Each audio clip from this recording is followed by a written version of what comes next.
Hello বন্ধুরা, সবাই কেমন আছেন? আশা করি সকলেই ভালো আছেন। ইতিমধ্যেই বাংলাদেশ বনাম আফগানিস্তানের ৩ ম্যাচের টি-২০ সিরিজের আফগানিস্তানকে বাংলা ওয়াশ করল বাংলাদেশ। হোয়াইট ওয়াশ করে দিল বাংলাদেশ। ৩ ম্যাচের মধ্যে ৩টা ম্যাচই জয়লাভ করছে বাংলাদেশ। ৩ ম্যাচের মধ্যে ৩টা ম্যাচই হেরে গেছে আফগানিস্তান।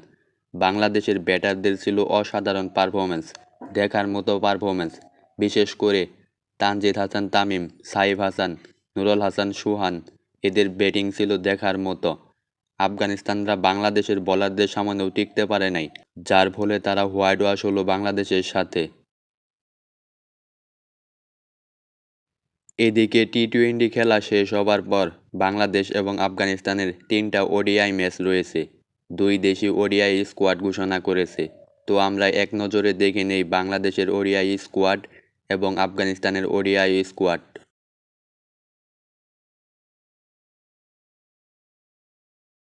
শুরুতেই বলি বাংলাদেশের ওডিআই স্কোয়াড। মেহেদী হাসান মিরাজ ক্যাপ্টেন, তানজিদ হাসান তামিম, মোহাম্মদ নাঈম শেখ, মোহাম্মদ সাইফ হাসান, নাজমুল হোসেন শান্ত, তাওহিদ হৃদয়, জাকির আলী অনিক, শামীম হুসাইন পাটোয়ারি, নুরুল হাসান সোহান, রিশাদ হুসাইন, তানবীর ইসলাম, তাসকিন আহমেদ, মুস্তাফিজুর রহমান, তানজিম হাসান সাকিব, হাসান মাহমুদ। বাংলাদেশের একমাত্র গতিময় বোলার, ১৫০ কিলোমিটার গতির বেগে বল ছুড়তে পারে, সেই প্লেয়ারটা হলো নাহিদ রানা। অনেক দিন পর ওডিআই ক্রিকেটে আবারও কামব্যাক করলো নাহিদ রানা। আমরা তো সবাই ভাবছিলাম যে নাহিদ রানা হারিয়ে গেছে, নাহিদ রানা কই, কোনো ফরম্যাটের স্কোয়াডে থাকে না কেন। সেই নাহিদ রানা এবার ওয়ানডে ফরম্যাটে ফিরছে। এবার দেখে নেওয়া যাক আফগানিস্তানের ওডিআই স্কোয়াড।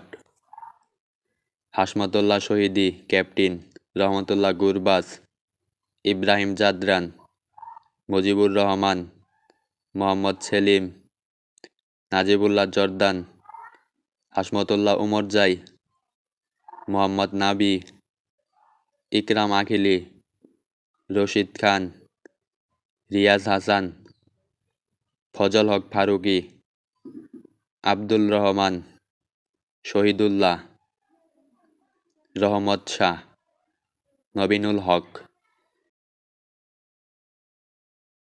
কেমন হলো বাংলাদেশের ওডিআই স্কোয়াড? এই স্কোয়াড নিয়ে কি টি-২০ ফরম্যাটের মতো আফগানিস্তানকে ওয়ানডেও বাংলা ওয়াশ করতে পারবে? বাংলাদেশ কি ওয়ানডেও হোয়াইট ওয়াশ করতে পারবে আফগানিস্তানকে?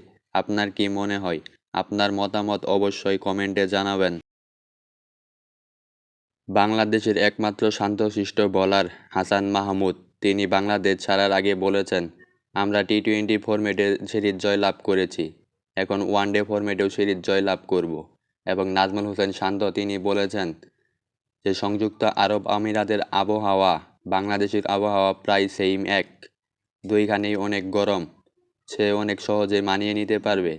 তো আমরা সকলেই জানি নাজমুল হোসেন শান্ত একজন ভালো ব্যাটার, ওয়ানডে ফরম্যাটে সে ভালো ব্যাট করে, তার গড় ভালো, এভারেজ ভালো। তো আমার মনে হয় বাংলাদেশের এই স্কোয়াডটা ওয়ানডের জন্য একদম পারফেক্ট। এতে কোনো ভুল নাই, এতে কোনো ভুল নাই।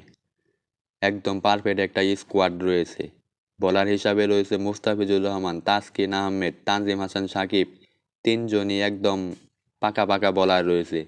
ব্যাটারও তো রয়েছে, তানজিদ হাসান তামিম রয়েছে, নাজমুল হোসেন শান্ত রয়েছে, সাইফ হাসান রয়েছে, যারা টি-২০ ফরম্যাটে সার্ভিস দিয়ে গেল।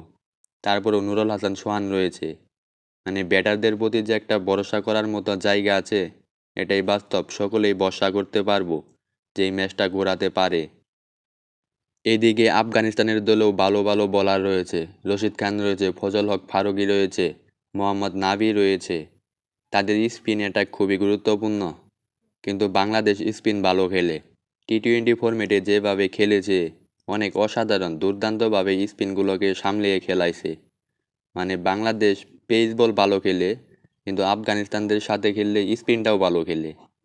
সো খেলার ধরন দেখেই বোঝা যায় বাংলাদেশ ওয়ানডে সিরিজও জয়লাভ করবে। ৮ তারিখে শুরু হবে বাংলাদেশ বনাম আফগানিস্তানের প্রথম ওয়ানডে ম্যাচ।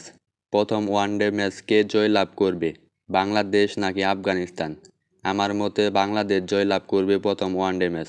শুধু প্রথম নয়, ওয়ানডে ম্যাচেও হোয়াইট ওয়াশ হবে আফগানিস্তান।